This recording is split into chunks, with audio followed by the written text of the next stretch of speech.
Greetings and salutations, everybody. Welcome to AMC Mailbag for this Sunday, October 13th, 2013.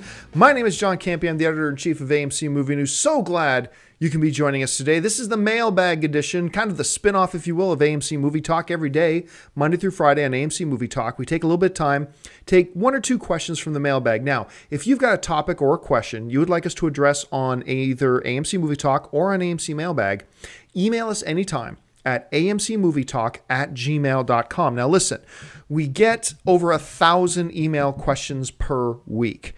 And so that means we only have time to answer like 30 to 40 questions every week between Mailbag and AMC Movie Talk. So please don't get upset or offended or take it personally if we don't get around to your question. Like I said, only about 1 out of every 200 questions that get sent in get answered. No, that's not the right. Maybe 1 out of every 20. I'm not going to do the math. I'm here talking about movies, not math. I'm terrible at math. Anyway, let's get to the first question today. The first question today comes to us from Telus Avery, who writes, "Hey everyone, love the show. I've been watching for a few months now. My question is about Superman. With the Man of Steel sequel on its way, I've noticed that this is becoming more about Batman than Superman. People are even wondering if certain Batman villains are going to be making an appearance. I first thought this was a great idea, having the two superheroes together, but now not so much because Batman is overshadowing Superman. Do you think this will hurt Superman having another standalone film, since people will now expect to see Batman? I fear that it will, and Superman will just be pushed to another supporting character." Hey, you know what, Telus? I gotta tell you, you're not the only person who's written me a question like that. And I gotta tell you, I think your fears are unfounded. I really, really do.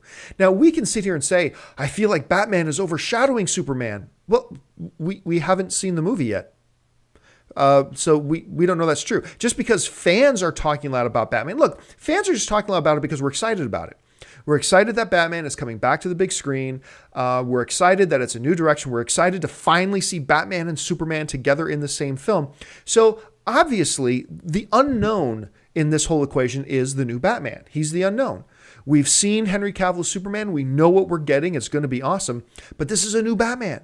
It's brand new. So clearly, a lot of the fans like us and a lot of people who write to us on AMC Movie Talk and AMC Mailbag are excited about it and want to talk about it because that's the unknown factor.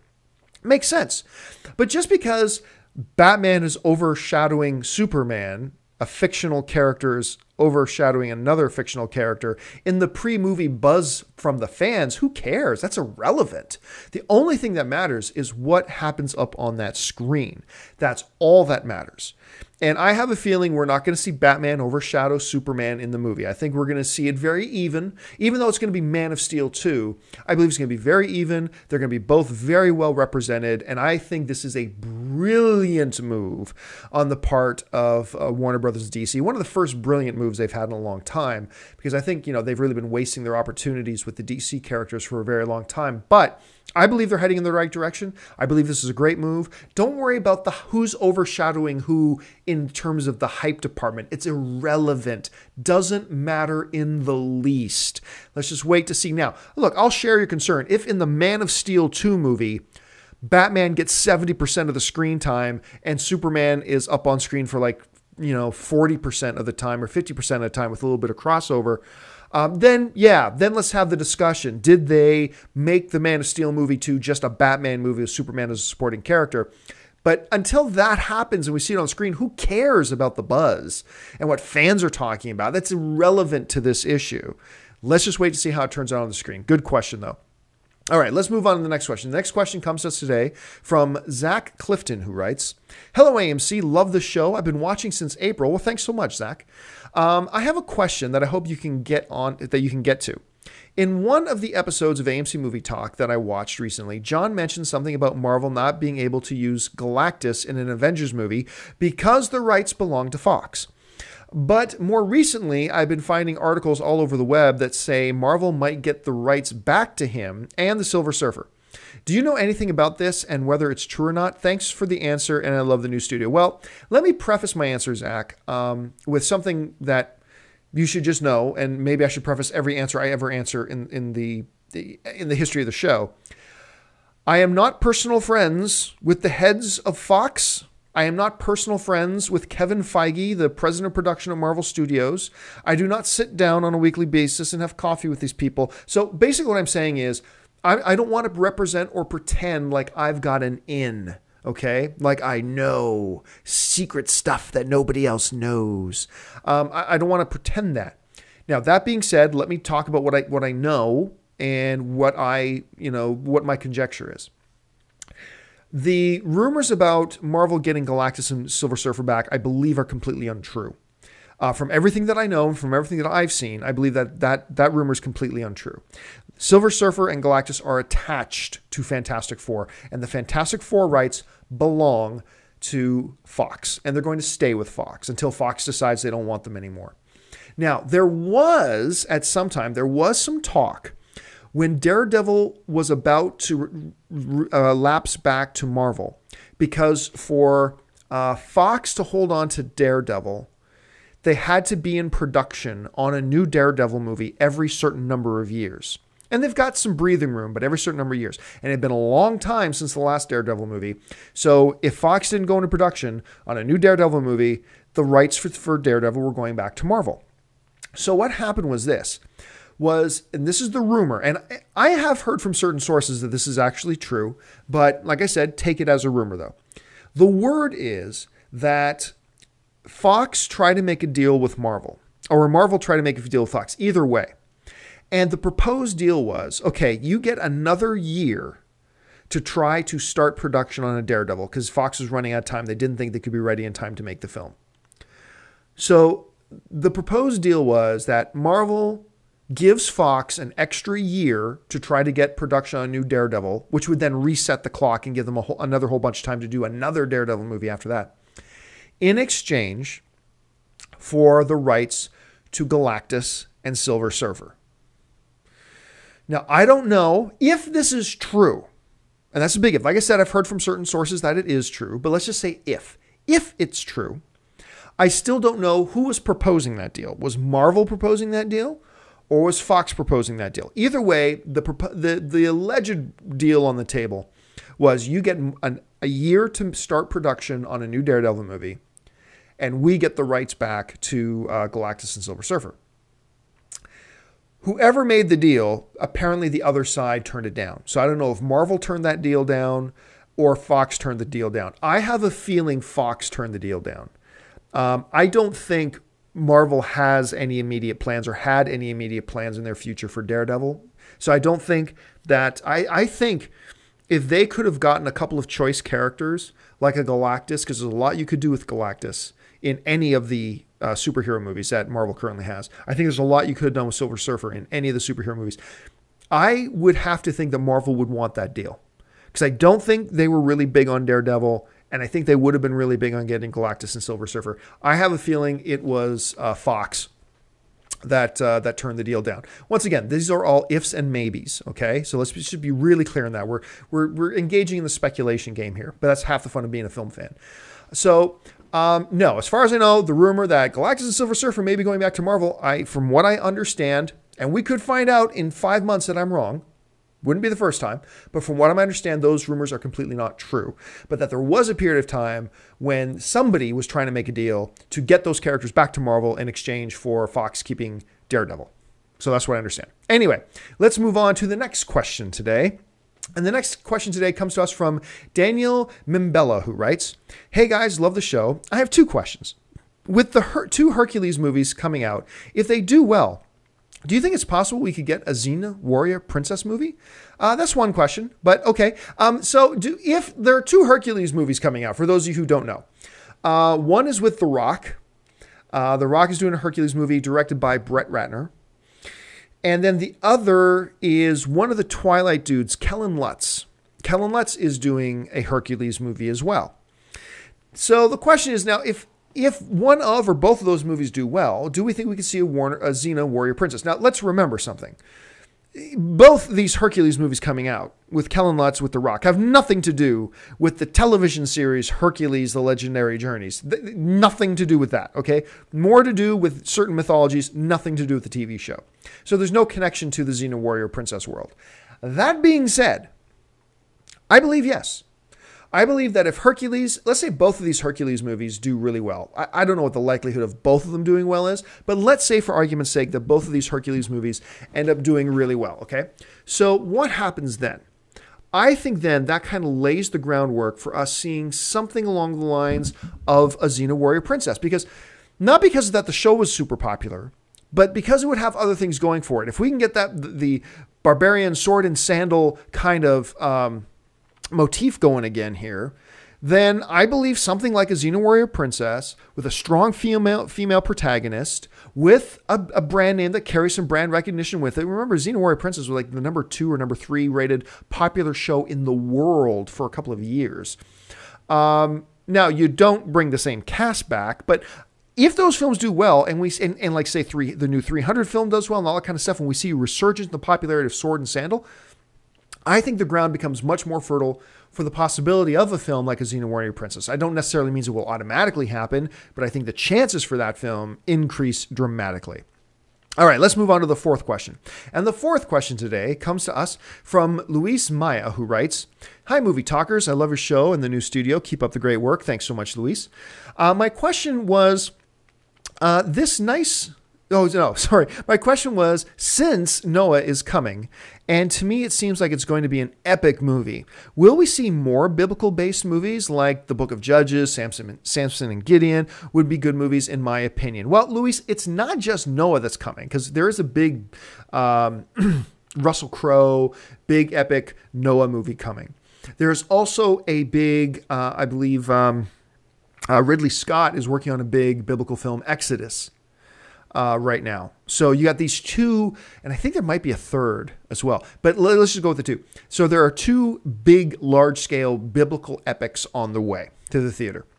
I remember Hollywood, like classic Hollywood, is kind of built a little bit on big biblical epics, right? I mean, there was a time in Hollywood when that was the big thing to do, and they made lots of money. So the basic question is, if these films do well, if Noah does really well, if Exodus does really well, could we see more? Absolutely. Absolutely. The movie studios are all about trends and fads. If they say vampire movies are making a bunch of coin, they're going to go in production on vampire movies. If they say superhero movies are doing well, they're going to jump on the superhero bandwagon. If they see, lesbian teenage super genius doctor movies doing well, then you can bet that every single studio will start to go into production on some lesbian teenage super genius doctor movie. It's just going to happen. And I think the same will be true of biblical epics as well. If these two films do really well, I believe you're going to see a lot more coming down the pipe. All right, let's move on to question number 5. And the fifth question comes to us from Ian Brown. And Ian Brown writes, "Hey guys, love your show. So I heard that Paramount was," oh my gosh, and I got my phone ringing here. This is actually my, not my phone. This is my computer phone ringing. I don't know why my computer phone is ringing. Sorry about that. Ian Brown writes, "Hey guys, love your show. So I heard that Paramount was going to make a sequel for 2009, for the 2009 Friday the 13th film in 2015. I don't know if this is just a rumor or official. Just want to hear your guys' thoughts on this." Well, Ian, to answer your question, let's give it a little bit of background and a little bit of context. So, Friday the 13th was in the possession of Warner Brothers. All right. So Warner Brothers was in possession of the Friday the 13th. Now, Paramount, let's go back to Warner Brothers for a second. So Paramount was in possession of Friday the 13th. And Warner Brothers has also worked very long, obviously, with director Christopher Nolan on a lot of films. They like working with Christopher Nolan. So now let's go over to Paramount. Paramount was starting production on a new Christopher Nolan film called Interstellar. Warner Brothers decided, we want to stay in the Christopher Nolan game. So they go to Paramount and say, can we become a partner with you, Paramount, in making that Christopher Nolan film? And Paramount's like, well, that's an interesting idea. Hey, you know what? We've got some ideas about Friday the 13th that you currently own the rights to. What if you send on back over the rights to Friday the 13th to us, which you don't seem to be doing a lot with anyway. So why don't you send on over the rights to Friday the 13th to us here at Paramount, and in exchange, we'll let you come in and get a piece of this new Interstellar movie being directed by Christopher Nolan. How's that for a deal? And Warner Brothers is like, Yes, we like that deal. You're right. We're not doing much with Friday the 13th. We want to stay in the Christopher Nolan game. We want to partner with you on it. So we're glad to make that deal. So they sent Friday the 13th and South Park, by the way, the movie rights to South Park. They sent those both back over to Paramount. The point is, now we haven't heard Paramount make any announcement. I don't believe any official announcement about we're going to have a new Friday the 13th movie this date. I don't think an official announcement was done. Correct me if I'm wrong. I got a little itch in the back of my brain saying that maybe they did, but I don't think they did. But the bottom line is, Paramount's not going to swing a deal to get a movie property if they have no intention of doing anything with it. So if Paramount's going to say to Warner Brothers, yeah, we'll let you in on this deal with Christopher Nolan if you give us that movie property, then you have to make the very safe assumption that the studio has plans then for that movie property. If Paramount's going to ask to get Friday the 13th back, they must have plans for Friday the 13th. So now whether this new Friday the 13th will be a reboot or a reimagining, or actually Friday the 13th Part 25, Jason in San Diego, or whether it's going to be just a direct sequel to the 2009 Friday the 13th, we don't know. I don't know at any rate. I don't believe there's any official word has been given on that. But I think it is safe to assume that at some point in the near future, Paramount is going to make some announcements and start production on a Friday the 13th. All right, let's move on to our last question of the day. Really flown through them here today. Daniel Hooper writes, greetings and salutations. My question is, why is Josh Holloway, a.k.a. James Sawyer Ford from Lost, not in more movies? Is it because of the character he played in Lost and they don't want a typecast character on the screen? Or is it him as a person? I loved him on Lost and would love to see more of him. Well, look, I'm going to go into this thing here that everybody wants to disagree with me, and that's fine. Feel free to disagree. I'll just keep being proved right over and over again. I have this thing. I was in a film class, basically, with this really well-known Hollywood film instructor. And he made a great argument about why TV stars have a very, very difficult... Because you think that TV stars who already have loads of fame and loads of popularity, you think that all of them could just make the jump to movies just like that. And he says it's actually almost impossible for a TV star to make a successful big-name TV star who became a star on TV and was a big-time leading TV star to successfully make a jump to being a successful A-list leading movie actor. He said it's almost impossible. Now, whenever I bring that up, and I happen to agree with that, by the way, and there's a number of reasons why he said that's true, because certain people get used to seeing that person for free. We see that person every week for an hour for like 5 years and the same character in the same role. And so now all we want to do is see them in that kind of a role. There's lots of different reasons he gave why he believes this is the case. Now, whenever I bring that up, everybody always wants to jump up and down and debate with me and argue with me. And they'll bring up a whole bunch of false names like Will Smith. Well, Will Smith never started as a TV star, first of all. He was already a very well-established, famous music star, so that doesn't count. And there's a couple of them like that as well. But ultimately, it's always the same 15 or 20 names over the span of the last 20 to 25 years, which kind of proves the point that the guy was making. Because for every one, George Clooney, right? George Clooney, who was a very big, successful TV star on ER, obviously made a very successful jump to the movie world. But for every one George Clooney, there's 100 other big TV stars who failed. And whenever somebody tries to debate this with me, remember, it's not my theory. I'm just going by what the Hollywood film instructor was talking about, and I just happen to agree with him. Whenever people try to disagree with me, it's always the same 15 or 20 names. 15 or 20 names over like 25 years. Yeah, there's Michael J. Fox.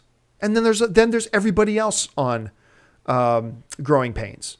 Or not Growing Pains, Family Ties. Then there's everybody else on Family. Where's everybody else who was on Family Ties? Nowhere.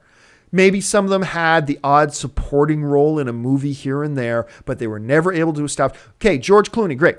Where are the other 40 other lead actors from ER over its 55 seasons? I know it didn't have 55 seasons, but Jennifer. I was going to say Jennifer Lawrence, not Jennifer Lawrence. Not Jennifer Love Hewitt. Jennifer Aniston from Friends. Okay, well, I think you make a real argument. She's not an A-list movie actress. I don't think she's had a big hit film in her career yet. But let's say Jennifer Aniston. Okay, for every Jennifer Aniston, where's all the other movies from the Friends cast? You know, so for everyone, and you can run down some of the biggest TV shows in history, and none of them have been able to make jumps. So it's always the same 15 or 20 names. And there are about 15 to 20 names. There are your George Clooney's. There are your Michael J. Fox's. And there's a list of about 15 to 20. But it's 15 to 20 over about 25 years. And that proves his point. It's very difficult. And so it's not just Josh Holloway. Where's everybody else from Lost? Matthew Fox? And I love Matthew Fox. I think he's great. I think he was the most watchable thing about that Tyler Perry movie that was out last year. I thought he was actually really strong in that. But let's face it, he was edited completely out of World War Z. He had this supporting role in a Tyler Perry movie. Where's Matthew Fox?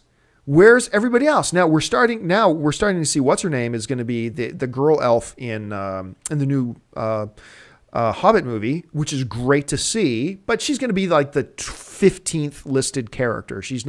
That's not her movie. She's not the star. She was a supporting character in a very good Real Steel movie with Hugh Jackman. Once again, that was like the 3rd or 4th or 5th listed character. Not exactly a star. And that's been in all the years since the end of Lost. So it's difficult. It's really difficult. I don't think Josh Holloway not being able to make the jump into movies yet, he still has a chance. He's got a long career ahead of him still. But I don't think it speaks against him, because it's almost impossible for all big TV stars to make that jump to movies. It just is. So anyway, it'll happen, and it'll happen again. It's just very, very, very, very, very, very rare.